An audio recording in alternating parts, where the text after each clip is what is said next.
going to surprise you. What?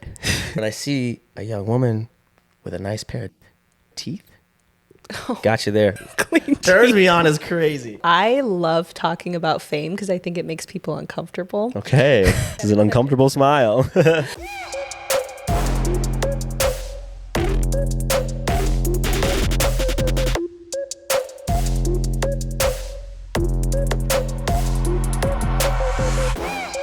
Hello, my billion dollar baby, and welcome back. I am your host, Tara Electra, and on this podcast, we break down the billion-dollar ideas from today's cultural leaders who push past the traditional route to create their very own pathway to success. Today's going to be such a cool episode. I'm sitting in bed with a well-known actor who has taken his career into his own hands by dropping out of high school, leaving his hometown, and sleeping on his friend's floor to chase his dreams. This person has not wavered his focus throughout the competitive world of acting and landed it big in a star role on a hit TV show that's gaining millions of views. He is going to dive deep into the mindset for success, how to make it in Hollywood, and what it really takes to be a successful actor in the entertainment industry. So welcome, Michael Behling. Hello. Hello. How are you? Welcome to Billion Dollar Baby. Happy to be here. Thank you. You're definitely a billion dollar baby, so I'm Am I? excited to have you. Yes, Okay. I just initiated you. I've been deemed one. The moment you sit in this bed, it's just, you're there. I love it. I love it. So obviously you've done so many amazing things with your career, but before we really dive deep into what you're doing now, I first want to start with how would you describe yourself as a kid growing up? This is deep. This is not that deep, but who were you as a kid? I was a fun, free-spirited, just easygoing kid who just wanted to, I think, laugh and then also make people laugh. I kind of was a class clown to a degree, and always was trying to get the giggle or try to get the laugh, and that got me into trouble in high school. But yeah, as a kid, I was the most free-spirited kid ever, man. Just like flying free, didn't have a care in the world, and was solid. Yeah. Solid. So would you say you're an extrovert? As a kid, I was. Okay. But kind of like we were talking about before, now I'm in here. I'm introverted, especially post-COVID. It's just like weird. I like to do things. But if I was inside for the entirety of the day, I'd do that. Yeah, it's nice sometimes. I don't know. What did you want to be when you were growing up? When I was growing up, I had a few different careers that I wanted to try. As a kid, I think I wanted to be a firefighter, as every kid I think thinks of at some point. I wanted to be a police officer. I went through a pretty long stint from like 6th grade to, I don't know, 9th or 10th grade, where I was really like focusing on law enforcement, especially like in my hometown, and like did the ride-alongs. I was a cadet, all of these things like leading me towards this path. And then I kind of realized that wasn't what I wanted to do. I don't know what it was that kind of sparked that for me to switch. And I remember writing a paper my freshman year, wanting to be an actor, and my teacher told me that it wasn't a realistic thing. She said, the paper's fine, but like just, maybe strive for something more realistic. Growing up in Indiana, it's a very fair thing to say growing up in Indiana. When I tell that story, my friends are always like, well, did you like send her an email to let her know what you're doing? I'm like, no, I didn't send her an email. Like, what are you talking about? But yeah, and then after that paper was written, I was like, okay, cool. And then my mom was in science, or was in the health field, so I kind of just shifted my focus and went on the science. So I going in high school, excuse me, I'm fumbling over my words. In high school, the back end of high school, I focused on biology and wanting to be a cardiovascular surgeon if possible. Okay, so then the teacher told you like this isn't realistic, so then you're like, hey, I'm gonna switch. Yeah. And then how long did you do that for until you were just like, no? My sophomore year of college. Wow. Yeah. So what was it that like intrigued you about acting to even get you to write that paper? The Dark Knight. The film The Dark Knight. Batman. Have you seen it? Yes, okay. Of course. Thank goodness. No, that film, Heath Ledger's performance in that film, it just sparked something in me. And a lot of my friends in high school, we all liked just, watching television, as everybody does, now that I say that out loud. And we like to recite things to each other. Growing up as a kid, my cousin reminded me of this, actually, the cousin that you met. Mm-hmm. Growing up, that side of the family, our side of the family, we loved movies. We spent so much time watching movies, whether it's on car rides or whatever, and we would recite movie scenes back and forth to each other. So like from like 9 years old to today, I still do it today. I can just recite random movie lines for some reason. Just I have that. It just sticks to me. I forget what your question was, but That's actually really cool though, because sometimes in your life you'll like try to figure out like, okay, what was like my pure authentic truth when I was younger that I actually like enjoyed without all the labels and society like pressure. So it's cool that you like look back and you're like, holy shit, I actually liked to do that. yeah, it's an interesting to reflect in that way. But I kind of forgotten about it. But yeah, he reminded me that like that's what we used to do all the time. So I remember doing it in high school and in college, and my friends would be like, "Oh, here goes Mike again," you know, just because like once I get into it, I can't kind of stop. But yeah, no, absolutely. Wrote the paper. Teacher was like, "This is not realistic." Okay, cool. Switched to science. Was a biology pre-med in college until my sophomore year.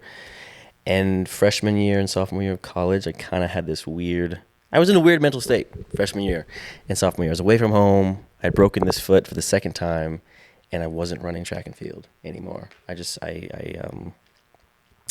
My foot couldn't do it anymore.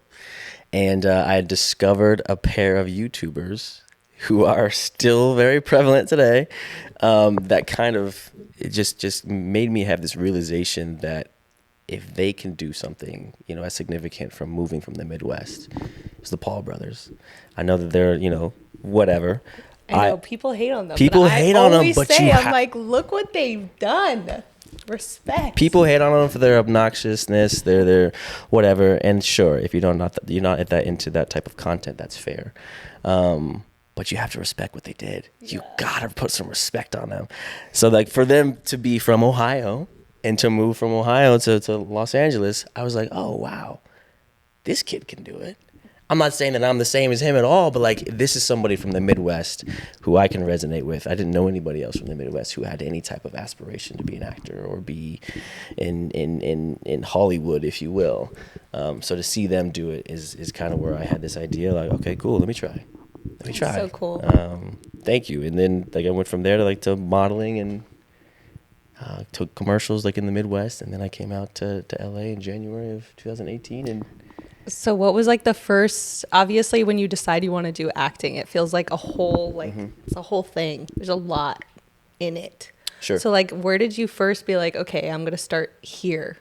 Like, how did you know where to begin? I didn't even know when I left college that I wanted to be like an actor. I didn't know what that was yet.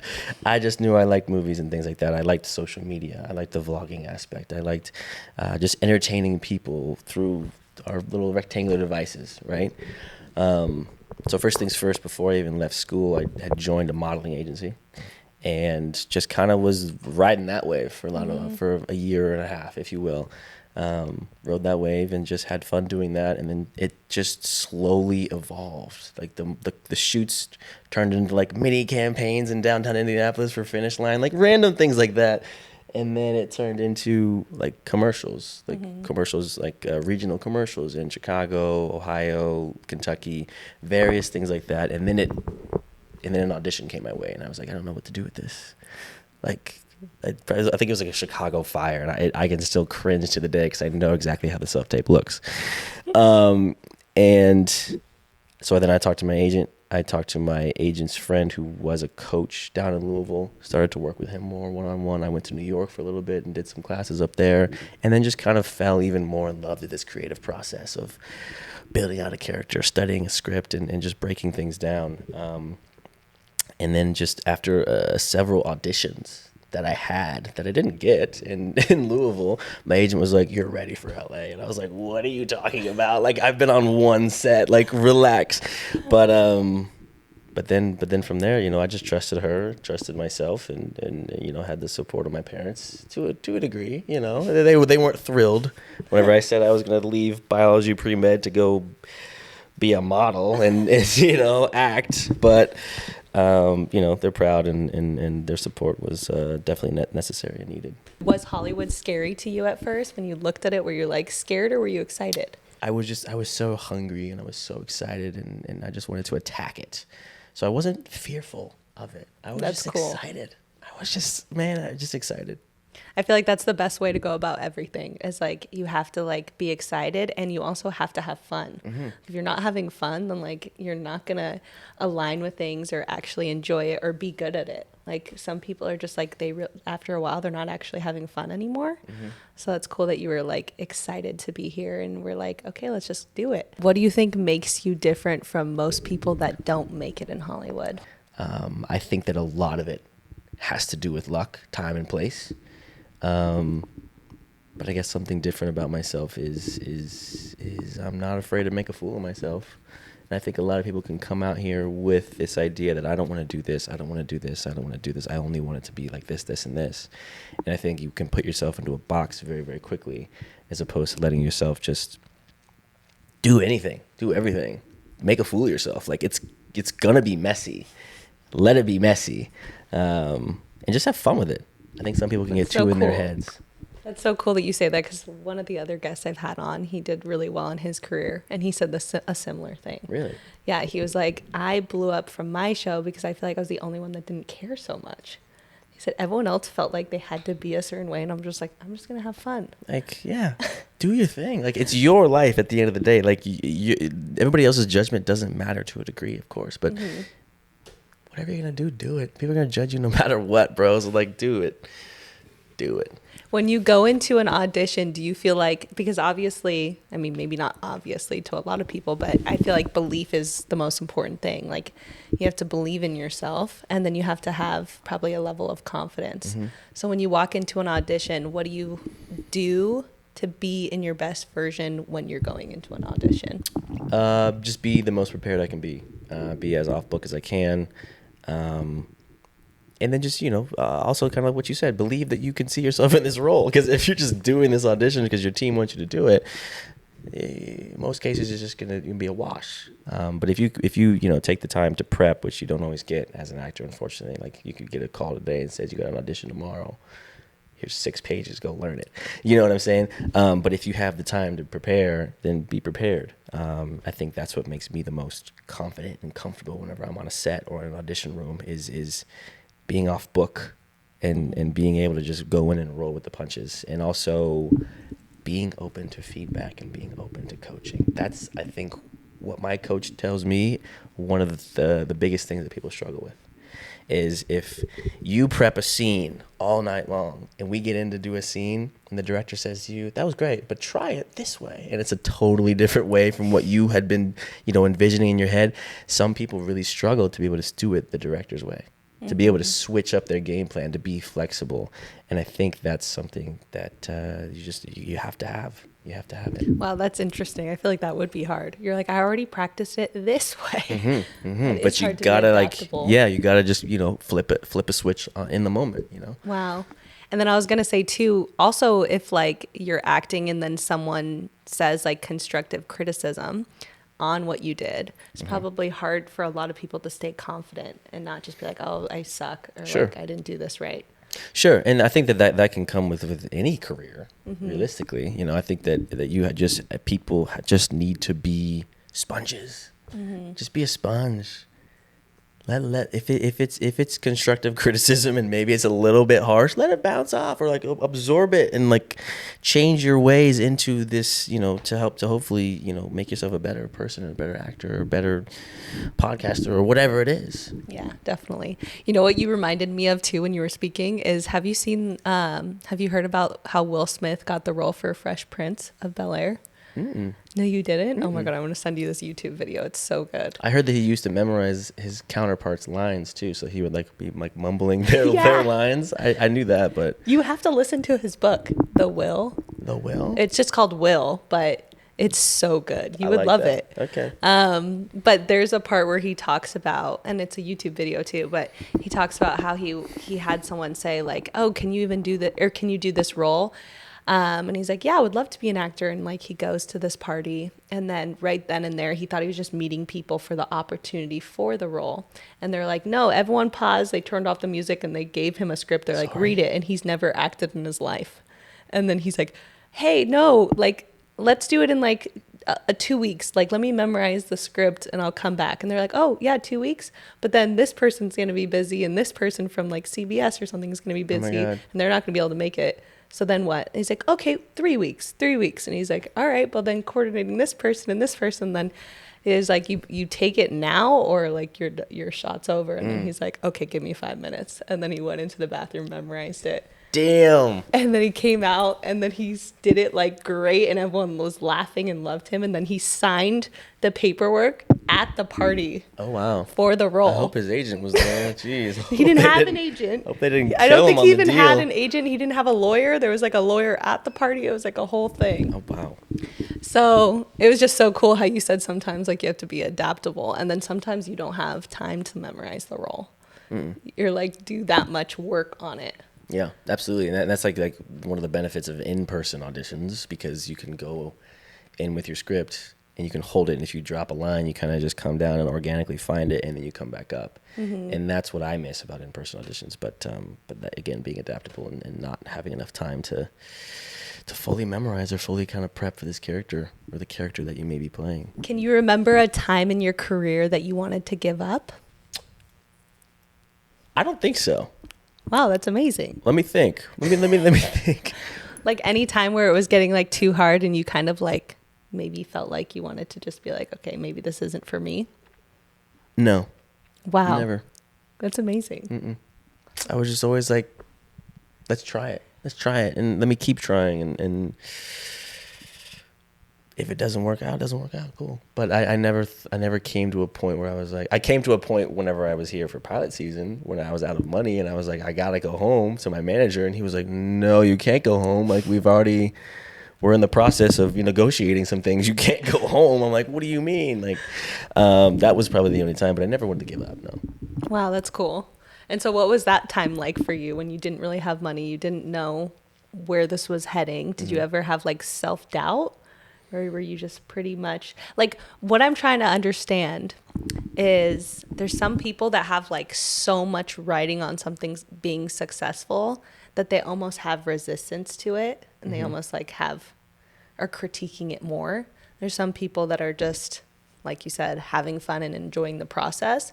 And then there's also some people that like set a time limit on something. They'll be like, okay, I'm going to put my all into this for 1 year and go hard. And if I don't make it, I'm going to go back to my other life path or career.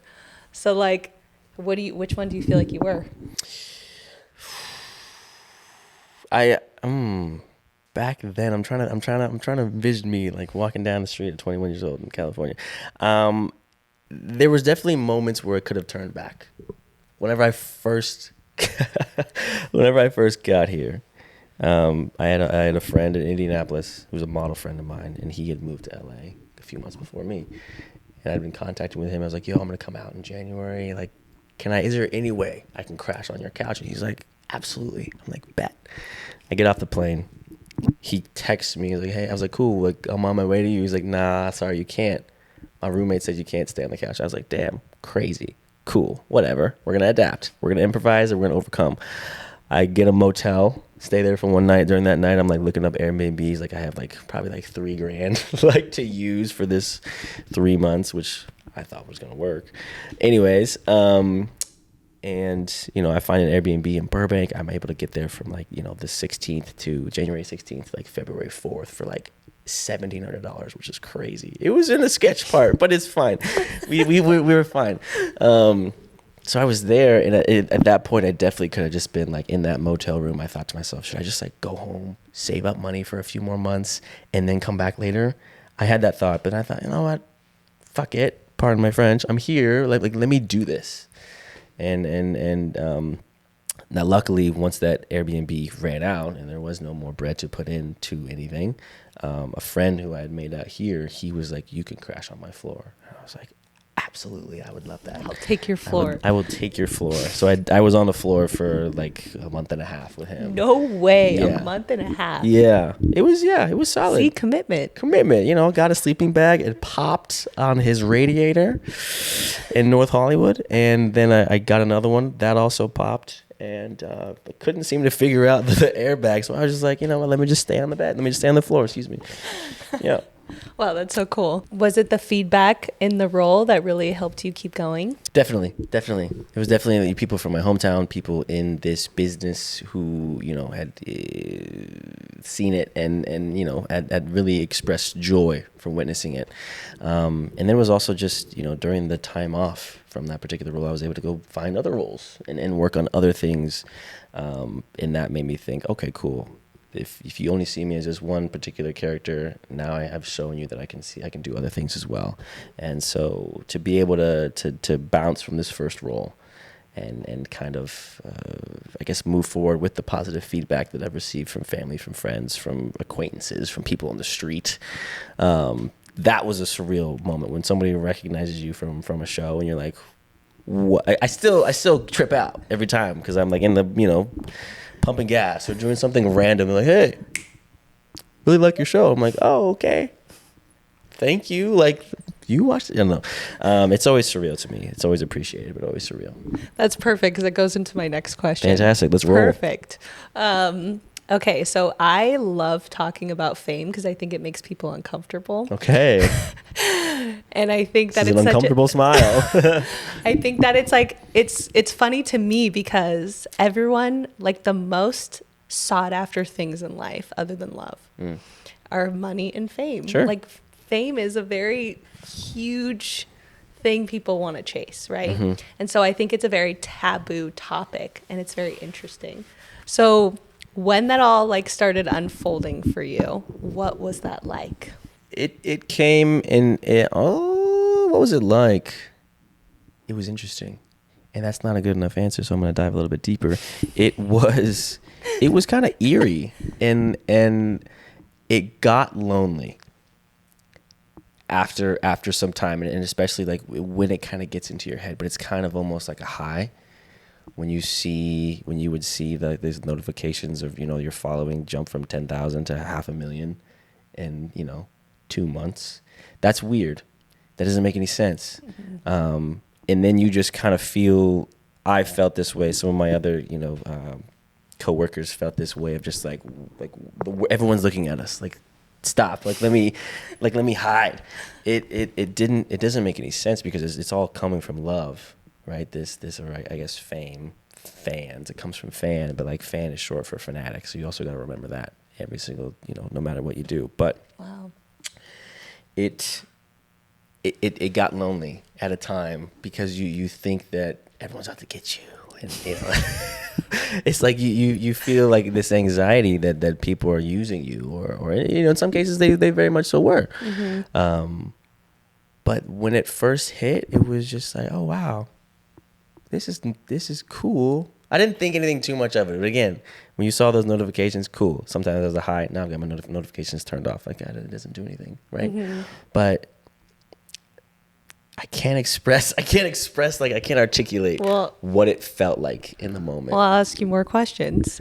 Well, so I imagine some people around you changed how they were, even people you knew once you got famous, right? Unequivocally. Yeah. So what was that like? There were some people who grew in the fame, if you will, with me, and you could see some changes in their behavior, and that was just like, why are you doing that? Yeah, like, I'm still me. What are you doing? But I think what was more telling was people who, with their approach to me, they didn't know how to talk to me, or they didn't, I don't know, can I talk to you? You're Hollywood now. I'm like, what the fuck are you talking about, dude? Like, shut up. Like, especially from your hometown, I imagine. Especially from my hometown, dude. Either people would, because I'd go home for Thanksgiving, for Christmas, and just go to the 3 bars that we have in my hometown. We'd all go out and get drunk, and that was it. And you would see somebody in passing that you probably haven't talked to since high school, and not because of anything negative, just life. And they'd be like, "Oh, hey, Hollywood." I'm like, "Nah, dude, get fucked." Like, I'm sorry for cursing all this much, but like, perfectly fine. That would be annoying. That would be really annoying. And then some friends would just be like, "Yo, man, you think you could I know everyone gets asked some funny shit. Yo, man, you think you could like, post me on your Instagram. I'm like, wait, you want to post a picture of you? Like, I don't have any photos with you, bro. Like, no, like, tag me. Like, so the girls, like, I'm like, no, get out of here. Like, that's not how it works, first of all. But some people, like, they have this idea of fame or Hollywood, and once you're here and once you have a check mark on your phone, that you're something important. Yeah. And you're really not. Well, what's To a degree. interesting too is like some people get fame and then they get the attention and then they want more because maybe it's not as fulfilling as they thought it would be. Right. Kind of start to feel like the world could be not, like, a lot of people could not be real to you, so you get more secluded. Then you also don't know who you could trust. Correct. And then you also don't know people's intentions.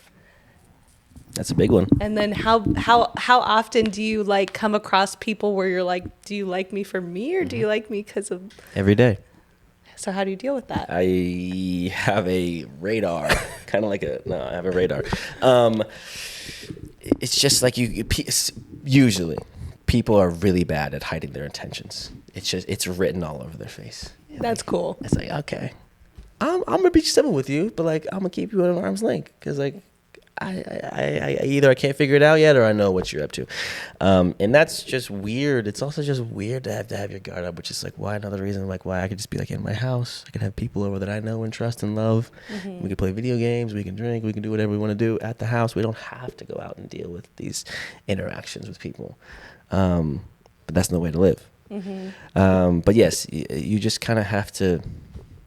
You kind of weed it out, and that's not fair to a lot of new people in my life that I've either been like, I've written you off, and maybe I was wrong. But that's just kind of like the loneliness that I speak about of feeling like you can't make any new friends or can't trust anybody because of this idea that people who know you from a certain body of work or social media, because all of these people may know you from those things, it makes me feel like, I don't even know what I'm trying to say, like shelled up, like a hardened person for no reason. No, it makes sense. Yeah, it definitely makes sense, because I don't think a lot of people can understand what that's like to like go out on a daily basis, meet new people, and then never know, like, does someone really like me for me and my personality and just because we happen to talk right now, or do they know who I am and are like their intentions real? Like that's a constant, like, that's not just like, oh, I go to work and I get treated like this. This is like your life. It's like daily. Yeah. All the time. Yeah. I asked for it though, to a degree. That's like that's the argument, right? Like, yeah, because there's know pros what you're getting to it. into it. There's pros to having a certain job and being known, if you will, and there's cons to it, and that's fine. But yes. Okay, so tell us some of the beautiful parts of it. Oh. Just getting to travel and getting to go and do things. Like, I'll never forget one of the wildest things I've ever done was I went to a Sweet 16 party. I was paid to go to a Sweet 16 party in the Bahamas. No, in the Virgin Islands, excuse me. That's cool. Over Christmas break, like we had finished for our time of work, and then I was gonna go home, and they're like, "Hey, we actually have this cool opportunity. Do you want to go do this? Just like spend 2 days in the Virgin Islands, go to this one party for this chick, this girl. Can't think of her name right now, which is terrible, but I usually remember her name. I went to the party. We all played games. The parents were all there. It was chill. They were cool. They were from Indiana. Oh, that's so cool. They were from Indiana, and then we all flew on the same plane back to Indiana. I was like, that's cool. a trip. That's a trip. And then I drove home to Columbus and spent Christmas with my family. But it was great. Yeah. That was wild. And then just like randomly, if you're at a club and they recognize you, they might give you a bottle. Cool. Yeah. People treat you a little like nicer in certain scenarios. Definitely. Take care of you a little better. Definitely. Yes. Definitely. They definitely could take care of you a little bit better. Like I've been to the Indianapolis 500, which I love. I've befriended a lot of the Indianapolis 500 people, but like at first it was very much so like, hey, this kid's from Indiana. He's doing this thing. Let's get him on track. Let's get him on the track. And it's blossomed into a nice friendship with a lot of those people over there. But at first, a lot of those cool opportunities just kind of start from it's marketing. It's their marketing. Their marketing, because to bring someone in who has reach or has somewhat of a reach, I'm not going to say have crazy reach, but somewhat of a reach, is going to help them in the long run. Yeah, for sure. So it's like, to have those opportunities is a lot of fun. And then to just get to live a life that I like, take care of my family, and travel.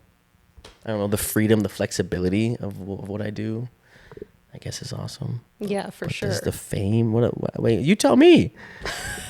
I was gonna say to you, like, I was thinking about it too, like influencer fame and celebrity, like actor fame, is very different. Yes, but I feel like sometimes influencer fame sometimes hits, dude. I feel like it hits harder. Well, you know what I think it is, and I'm curious to think what you think.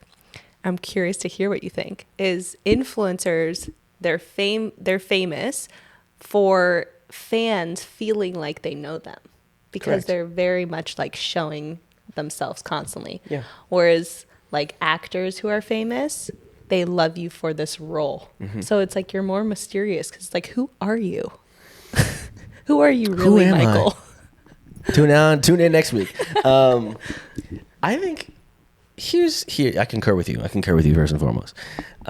However, I think I'm one of those actors that's very much so like in the influencer world. I'm not an influencer. Which I'm proud of you for doing that. Well, thank you. It's a future. Thank you. Oh, absolutely. Thank you. It's I'm not afraid, like I said, I'm not afraid to go out and make a fool of myself, try things, do things, whatever. I'm live on Instagram, I'm live on TikTok, I'm on Twitch. I'm doing all of these random things that, most traditional actors, a lot of my co-workers, they don't do these types of things. They don't like to do these types of things. I find joy in it. I find a lot of joy in it. And I don't mind sharing bits and pieces of my life with you, because, again, like you said, that's going to create a more of an authentic relationship, a more authentic reaction. Again, you're a fan, so I'm going to keep you at a bay, but I want you to be able to relate to me, because I've seen the power that social media has, and it's pretty deep. Yeah. It's pretty deep. I've seen, I guess, like what these companies are doing with their marketing schemes when it involves social media, and I love and I enjoy being a part of it. Some of the brand deals that I've done are amazing, and I feel like it's because you put a little bit of your authentic self into, obviously, the work that you do, but then you also put a little bit of authentic self into the content that you create, whether it's a silly, goofy selfie, well, not really selfies, but like, making TikTok videos, letting people just in on a little bit more of your life. But again, having your barriers, and I think having your limitations, because if you don't have limitations, then you just open yourself up. You open yourself up for too much. That's too much. No, I'm proud of you for doing that, because I feel like influencers got a bad rap for so many years. And like celebrities, I mean, still to this day, it's like every influencer wants to be a real celebrity. Like they all want to cross over into acting, I've music, noticed that. all of them. Yeah. Because they do still put the celebrities on a pedestal. And I think is because like it's so traditional. It's the traditional way to become famous. Like most of Hollywood is ran by these big agents and movie producers and all this stuff, right? Whereas influencers came out and they were like their own business. They like pop up and they have their own like media. Like they have their own, like they get millions of views on something. So like they can create their own business. They can get their own money. Like they can do so much. Absolutely. And so that was kind of like an unknown thing for Hollywood. So I feel like what's funny is now the influencers want to cross over to the celebrity level, and then a lot of the celebrities that are smart are starting to create a social media presence and be more authentic with their fans, because they're like, yeah, why wouldn't I do this, or why wouldn't I create my own fan base and make my own money too? Yeah. I mean, yeah, you see Drew Barrymore on TikTok, Shay Mitchell on TikTok. They're doing the things. They're doing the same filters that you and I do, sitting in our bed or on our couch. Yeah. And I like to see that as well. Yeah. I like to see that as well. It's just, you're absolutely right. Yeah. The industry is changing. It has to. It has to. It has to. It has to. Yeah, because I feel like the times where like if you think back to like back in the day, like Angelina Jolie and Brad Pitt and those types of people, like you'd see them. I just remember when I was little, they would be on like magazines and stuff, but like you don't know them at all. You don't know anything about them. They're very mysterious, but that was like who we all like fanned over. And then now these people are like sharing their life, not them specifically, but now it's more common for people to like gravitate to the ones that they feel like they know more. And that makes sense. And I think that's what social media has done. Because I think before our time, movie stars were more authentic movie stars. They had much more power. Like they had fan mail, things like that. People still get fan mail, sure, but now everybody's attainable by this. You want to send a DM to The Rock, there's a chance he might see it. You know what I'm saying? Whereas you wanted to send a letter to Johnny Depp 20 years ago, 30 years ago, 20 years ago, he might open it in a year. You know what I'm saying? Like, people crazy. are much more attainable now, and I think that's changed this level of movie stars and this level of fame, because I feel like I relate to you. Oh, you drink matcha in the morning too? I do too. You know what I'm saying? Like things like that. They feel like that, and I think that's why these influencers can blow up so quickly out of nowhere, because they're relatable. Yeah, so true. Okay, so let's get into obviously having this lifestyle and not knowing people's intentions and things like that. What has it been like for you in your relationships Here and dating? it is. I knew this was coming. It's been, let me just think. When I first moved out, no, actually I'm not gonna say that. 4 years ago. No. What has it been for relationships wise? I haven't dated in, let me make sure I get this right. Since 2021. That's the last time I dated. Yeah. Wow. It's just been, I guess I've gone on. I was going to say crickets. I've been dating somebody, but I haven't been in a relationship since 2021. I don't know. The first girl that I took out in LA, she lived in LA. Didn't go so hot. I think we went out probably three, 4 times maybe. And I'm still friends with this girl to this day. She's still in our friend group. But I was like, I just didn't like the way you handled that first like lunch we had. Like it was very much so post me, repost me. We're at Shake Shack. What do you want me to do? Like, here's your fries. There, you know. But that I thought to myself, this can't be. There's all these beautiful women here. This cannot be. You guys are all not like this, and you're not obviously. But at 21 years old, going on a date with this girl who I was like, oh wow, she's like beautiful, and we go to dinner, and then all she was talking about was like social media and talking about like doing this, and then like panning it over. And like, okay, now you repost me. And I was like, so awkward. Yeah, incredibly awkward. She was, shoot your shot. Why did you repost me? I keep checking. You didn't post it yet. I was like, I'm not really much on my phone, I'm just trying to enjoy our time. That was one of the weirdest first few dates that I had. So you knew her intentions were not good. Correct. And I was like, this is fun.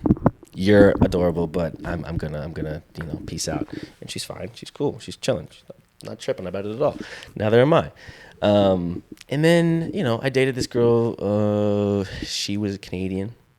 I met her through social media. So again, like a red flag, maybe, I don't know. But like no, the relationship was fantastic. It was me who kind of cut the ties like in 2020 during COVID because we couldn't go see each other, and I was like, this is a weird time. I can't leave my apartment, and I'm just not in my right mind a lot of the time, unfortunately. So I'm just gonna cut the ties, and so that wasn't very good on my part because that was like a 1.5 year long relationship that I just cut for really no reason. So that was really shitty of me. Sorry. Wow.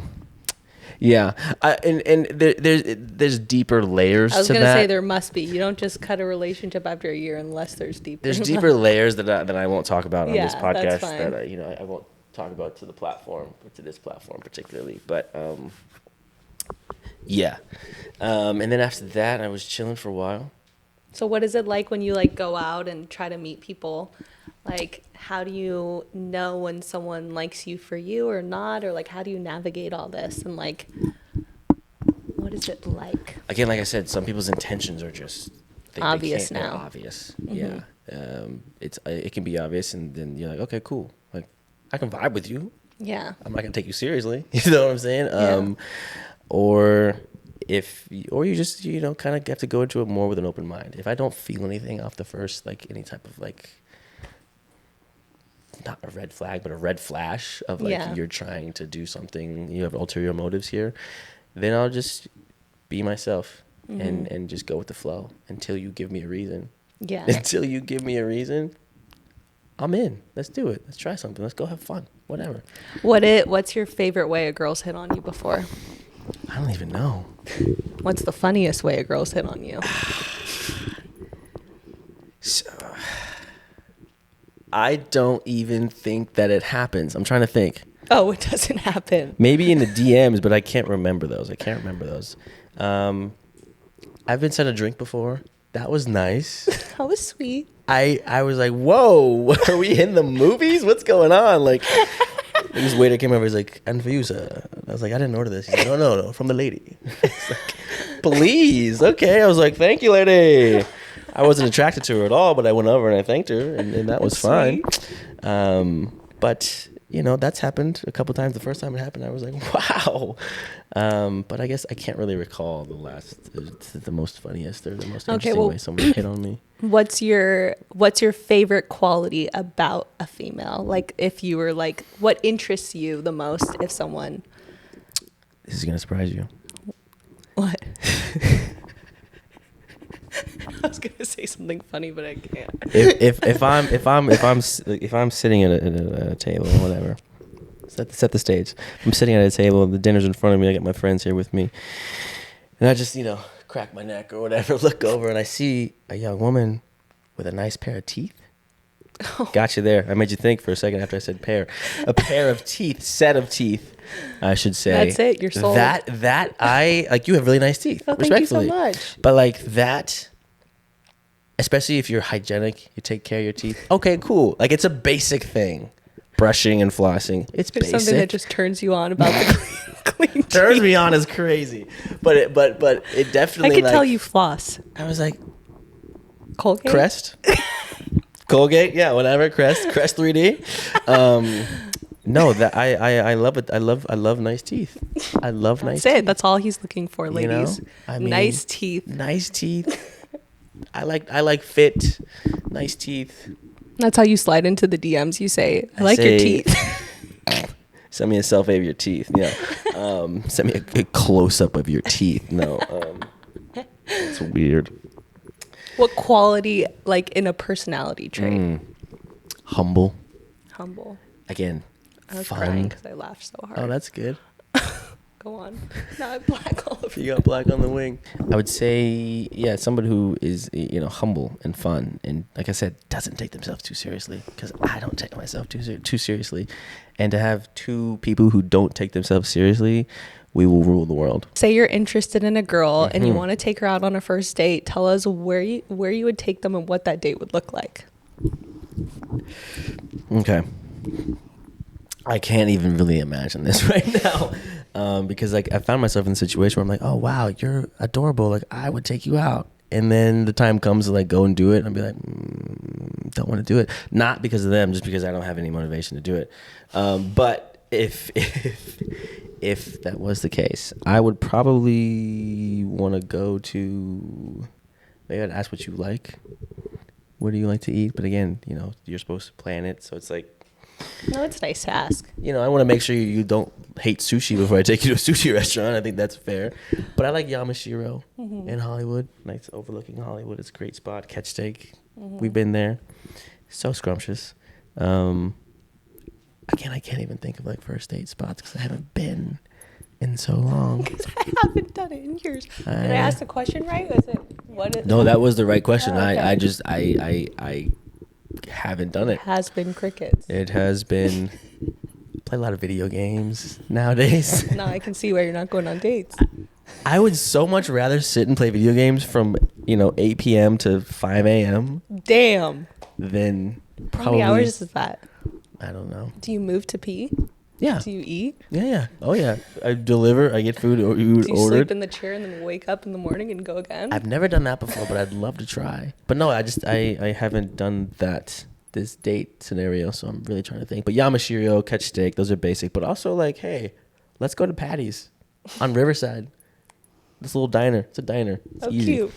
It doesn't have to be that flashy. I don't think that dinner has to be that flashy. Oh, let me ask you this. Mm-hmm. I've asked my friends this question before. If a guy is interested in you and he wants to take you out, is coffee an acceptable first date? If you're meeting on a dating app, I've heard. I've heard that like a lot of girls will say, take me to coffee. I've had some of my friends say like, I'll tell them to take me to coffee because I've never met them yet. I feel like if you've met someone, I've still never went on a date from a dating app because I just feel weird. But I would say that if I've met someone before and they take me to coffee, then I'm like, why are we on like a quick interview when I literally know you?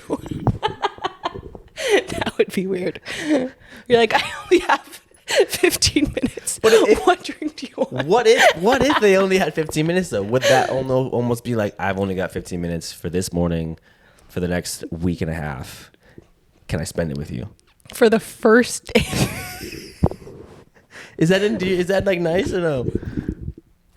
I don't know. I don't like it, but maybe some girls would. Copy you. I don't know. I'd be like, why? See, if I don't know you, I'm gonna Depends. take you on If a I felt coffee like we were having a business meeting, I'm totally down to meet you for coffee to like talk about a quick deal. Fair. Because it's a work week. Fair. I like coffee. I like coffee if I know you.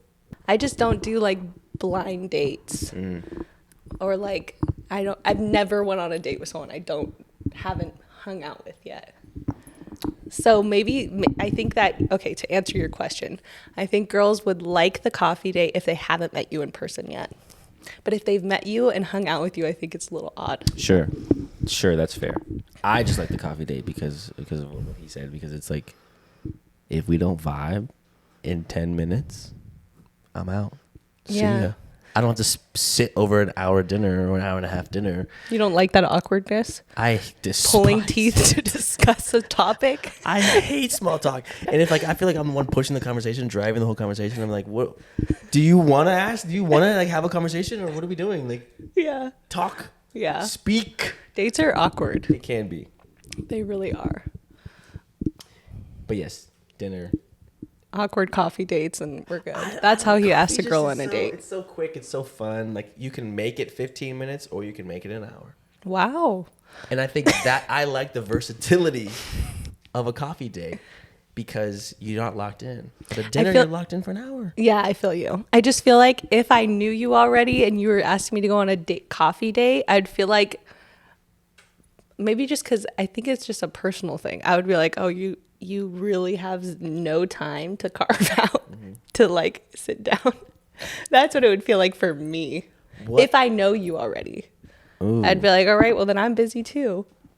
I'm very busy, by the way. So if I can carve out some time. Sure. Right? Fair. Like that's how I would look at it. That's fair. But yes, I do think that if you don't know someone yet, I think it's a really good idea to do a coffee date and not like a long, awkward dinner. Yeah, because if you don't know me and somehow we get on the top of the politics and we say something that we disagree with, that's going to make an awkward 55 minutes. And then you're going to start asking other people to come sit with you at the table. And just, I'd be looking around like, see if my friends are here. Like, you're like, terrible. Oh, I got to go. So the other night when we were at dinner with all of our friends, I won't say it was just me and you because it wasn't. Yeah, it was all of my friends. Sorry. The other night when we were at a group dinner, you mentioned that you work on your mental health a lot. So I want to know more about that. Yes. I think, what do? I say something that I like about myself every day in the mirror. I name one thing. I love that. Just whether it's something physical, something mental, how the way I think, the way I, am thinking about the day already or whatever, or you crushed that workout today. You got to kind of hype yourself up, because you are your biggest supporter. Mm-hmm. You know what I'm saying? You're all your guy at the end of the day. Mm-hmm. That's one of the biggest things that I practice. I write goals every week, goals every month, every year. So January 1st, it's like long-term goals. And then, every month after that, you write your medium-sized goals that you can achieve that month, whether it's like make X amount of money or create X amount of TikToks or something social, what has to do career-based or life-based. The goals kind of help you to it builds your self-confidence and it builds your self-worth to know that I can take care of this. I did this myself, whatever it may be. So that's like the two big things that I focus on. And then saying no. Oh my God, I love saying no. Oh, it's no is a full sentence, as we all know. Maybe we don't. Wow, no, I didn't know that. Yeah. So it's like, hey, you want to go grab coffee tomorrow? Just me and you, not a business date, not a business meeting, just a date. No. There you go. You don't have to make an excuse. You don't have to make an. You know how you like. I would feel so weird to just say no without making an excuse because I'm too nice. I care about people's feelings. I do. Well, I don't know if I care that much about people's feelings, but I'm a very nice person. I think deep down. Doesn't seem like it. But I've had women tell me I was too nice and they wouldn't date me, and I was like, okay, don't know what that means. Do you want me to be an asshole? Like, what do you want? Okay, but saying no is probably one of the most powerful things to say. Whether it's like, yeah, it's respecting your energy. You got to respect yourself first. Don't put, I mean, yes, put others first, but also put yourself first in this capacity. Take care of yourself. If you're not having a good day and someone's like, hey, let's go out and get dinner, go get coffee or do something. Yeah. Just basically like, no, not because, no, I'm tired. No, I don't want to. I mean, no, I don't. You can double down on it. I just genuinely don't want to. That's my reason. I've said that. Nothing to do today. No, I don't want to. I don't want to see you. I don't miss you enough to see you. That's funny. But saying no is something that I've had to practice because probably only learned how to do it like a year ago or so. But like, if you don't say no, you're going to spread yourself too thin. That's so true. And you'll end up doing poor work because you're spread too thin. Yeah. And you can't help others until you help yourself. It's huge. Sign it, seal it, deliver it. Yeah, because I'm someone that constantly like gives to people, sometimes too much. And then sometimes I'll be like, okay, because that's like my work. Like I help talent. Yeah. So like it's hard to just, it's like I'm always thinking about everyone. So sometimes I like give too much for them than myself. So that's something I always have to balance of like, okay, no, making sure that I'm filling up my cup and not just filling up other people's cups. Fill it up. And then when you fill up your own, you can actually help more people. So yeah, saying no is really powerful. When you were writing your goals every month, do you read them every day, or do you just read them at the beginning of the month and then you review them at the end of the month? I have them in my notes app, so I'll check them a decent amount of time. I don't like put them in my mirror. Yeah. Or things like that. I just I'll check them every now and then, but I don't like look at them every day. Like, okay, like let's fucking get motivated. I don't do I don't do that type of thing. But that every morning you say something you like about yourself, because that's practicing self-love. Come on. Which is the most powerful energy you can have. Really? Yes. Are you an energy gal, like crystals and things like that? There's crystals next to you. That's why you're in sync right now. I'm just kidding. No, it's already been scientifically proven that we are made of energy. Right. So.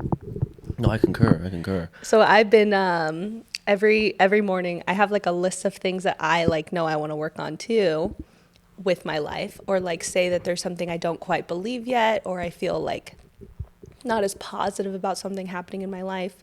I like write those things down and twist it into a positive. And then I read those every morning. Nice. To like reframe my way of looking at the world. and then I actually attract better things because I'm looking at things in a more positive way.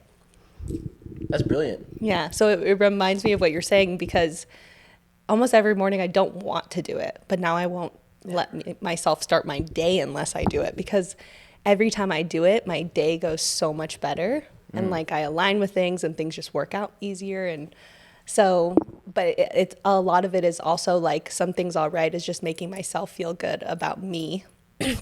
So it's very much what you were saying. It puts you in a very good mental state. And yeah, you just live a way more happy life. Yes, kind of. Yes, yeah. Kind of. Yeah, I think that obviously I love that for you. For me, it's like I can say that thing about myself, like, "Oh, yeah, I love your ears today, Mike. Thanks, Mike." Or whatever it may be. Because but don't you feel like you have to actually get yourself to believe it before you feel a shift? Like, so Yeah. if you say to yourself, like, you truly have such a great personality. You're so magnetic. I love that so many people always want to be around me. Say that was like your belief that you were taking on, and you're saying that to yourself in the morning. I would You have never to say like that. get yourself to believe it. Right. No, I hear what you're saying. Yes. I would never say that, but I hear what you're saying. So what are some things you say? I would say like, "Oh man, you take care of people. You have a big heart." Mm-hmm. Say things like that. That feels good. Yeah. But again, it's like, I think what we have to remember, like what people out there who may struggle with things remember, is like, not every day is going to be a good day, even if you do all of those things. Yeah. Even if you're as prepared as you can be, Mm-hmm. your sure. your head's going to, play with you. Yeah. I could say I love myself 50 times in the mirror and mean it. And then, the chemicals in your brain might be like, not today, and that's the unfortunate part about it, is but you have to remember, it just comes in waves. But have you like really heard about like most of our things in life come from, when you really dig deep, not feeling worthy, which means not having self-love. Yeah. So I know that. yeah, so practicing it is really powerful. Mm. Okay, so the fun stuff that I know you absolutely love. No, I'm just kidding. So tell us about what you can say. I know there's a lot of like restrictions and things around the strike that's going on with actors and writers. Give us a little clarity in the ways that you can about what's going on. So essentially, from my understanding, is the WGA and the SAG-AFTRA Guild Union, they are fighting for a better deal. Because I think there's like every 4 or 5 years there's a deal signed with the AMPTP, which is essentially all the heads of the studios. We just want a little bit of fairness when it comes to the AI, because I know a lot of people are in fear of the AI kind of taking over. I know some of the things that they had talked about in the first contract were like scanning background actors and then not ever needing them again, and like also scanning actors to not ever need them, not ever not need them again, but to kind of diminish them to a degree. And then the biggest one is residuals. Actors and writers alike are both fighting for fair residuals when it comes to a lot of the streaming sites, because numbers aren't released, and so people are either getting just tiny little 13-cent residuals from a TV show that they've worked on, and so I know all of the actor friends that I have, we all stand in solidarity with the WGA and SAG-AFTRA alike, and all we can do is keep picketing, keep trying to put pressure on the AMPTP, and hopefully a deal will be done soon. I know that WGA is currently, they were talking again to the AMPTP, but then they just said, I think yesterday or 2 days ago, that the deal is not good enough still. So we still fight. We fight on. It's so interesting because I feel like it's such a dark future to think about. Like, you being an actor there's reasons why you're doing it. You probably fall in love with doing it and being in that process and doing that in your day. Like, it would be so weird to like see yourself on TV or a movie and you didn't even act it, because now they like took your face Right. and you're like, oh, look at me doing that. Like, what would you do every day? You'd just be like, all right, guess I got to go find another career, but I'm still famous for this movie and all this stuff. Like, it's so weird. I don't know. I think that whoever would be scanned would still technically make money, so you'd be able to Yeah, like, you'd still make money, yeah, but you'd be but chilling. you'd have nothing. Like the most fulfilling part of acting to me is when you're across from your partner and you reach this creative high. It's woo. There is nothing quite like being in a scene and getting to a climax or getting to a moment and you just they yell cut and you kind of just forget what happened. Mm-hmm. It's a blur. It's a blackout. That's cool. And that's what I think every single actor kind of strives for, is to achieve this high, this creative high that I've only experienced on sets. That's so cool. Wow. I actually haven't heard anyone talk about that. That's really cool. Really? Yeah. That you like black out and you like get to a place like that. Oh yeah, I was going to ask you about like method acting. Is that the one where you can get like lost in a character and then you cannot come back? Not come back. I mean, I think Well, it's so. hard to come back. Yeah, I think that's like the one that people are like where you basically stay in character for whether you're walking around on set and you stay in character, or whether you drive home as the character and go to sleep as the character and wake up as a character. I don't know. Some people take it to certain extremes, but it's like also method acting, I think, can fall into the category of like just taking like doing extreme things to like prepare yourself for the role. Like Christian Bale, for instance. Yeah. He's one of the most notorious ones who, lost a bunch of weight for The Machinist, and then lost a bunch of weight for I can't even think of the boxing movie with I can't think of it the Me title neither. of it. And then putting on a bunch of weight for Batman, and then putting it on that's for crazy. Vice, and he I think he's one of the most notorious ones to do that. Mm-hmm. I think it's definitely cool to see. And would I put on some weight or lose some weight? Sure. Mm-hmm. I don't know if I'd want to walk around with like an 80-pound gut though. Like, Yeah. to play Dick Cheney, like. But that's a doing all full- that is like when I imagine those actors like watch it and then they're like, it's fulfilling to know how much they like broke a limitation in their mind to become this character. It's probably like very cool to see yourself get to that place, and it's probably very fulfilling because of that. So it's just weird to think of AI like removing all of it. taking it all away. Yeah, it's scary. Yeah, it's fearful. So we are fighting A digital war. a digital war. iRobot is after us. We're gonna try to hopefully figure out something, and just at the end of the day, I just want to go back to work. Mm-hmm. We all just want to go back to work. Like, yes, we want a fair deal, of course. Has it been weird this time, like not working? Yeah, it feels like COVID with freedom. Yeah. It feels like COVID with freedom. Like there's not a lot to do. I mean, yeah, I work on my own things and I'll write my own things and my own thoughts and create my own projects, whatever. Like, that's been fine. Mm-hmm. But I miss work. Mm-hmm. I miss waking up and having a schedule, and obviously I know I can create my own schedule, but I miss having someone make a schedule for me. I like when they do it. No, I feel you. I miss work. So I do this thing called Manifest Moment, and it's where you envision yourself 3 years from now. Where will you be and what will you have accomplished?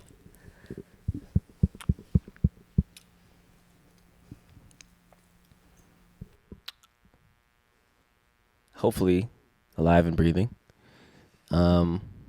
Still living in Los Angeles. I will have accomplished the end of a long running show, the button of a long running show, the bow of a long running show, and hopefully the beginning of a new one. And maybe like a brand deal. Just one. Maybe, I mean, listen, another campaign would be great. 3 years from now, what? 3 years is a long time. Yes, what will you have Let's say accomplished? And picture, where would you be in this moment that you envision? In this moment, let's see. August 25th. 2:30. PST, I would be probably still in my house. Probably just chilling in my house. Just chilling. Probably Great. like what 240? Probably like. What will you have accomplished? Oh, what will I have accomplished? Yeah. Where will you be? Probably at home. Probably just at home playing video games, but like, hopefully, like I said, putting a bow on a long-standing show and sending that show off, and then hopefully picking up another show, and having done that for a year or two by that time, and then in that 3-year time frame, I hope to have accomplished. I will have accomplished. Let me say. Let me use my words correctly.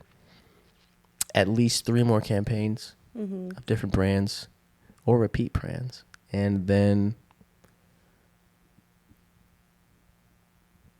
still single, chilling.